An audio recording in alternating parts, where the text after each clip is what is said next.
তিতাবৰত চাৰিদিনীয়া কাৰ্যসূচীৰে অনুষ্ঠিত হৈছে চুতীয়া সাংস্কৃতিক আৰু জনগোষ্ঠীয় সমাৰোহ।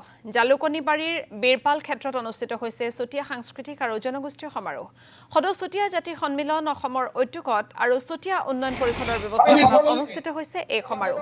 ৰাজ্যৰ বিভিন্ন জিলাৰ লোকে অংশগ্ৰহণ কৰিছে এই সমাৰোহত। 11 জানুৱাৰীত মুখ্যমন্ত্ৰী ডক্টৰ হিমন্ত বিশ্ব শৰ্মা, কৃষিমন্ত্ৰী অতুল বৰাকে ধৰি ৰাজ্য চৰকাৰৰ কেইবাজনো মন্ত্ৰী সমাৰোহৰ মুকলি সভাত উপস্থিত থাকিব।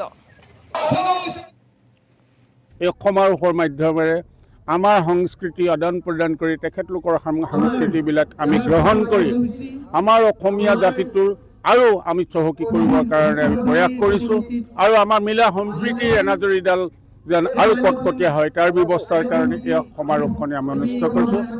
আমি ভাল পাইছোঁ, আপোনালোকক অৱগত কৰিব বিচাৰিছোঁ।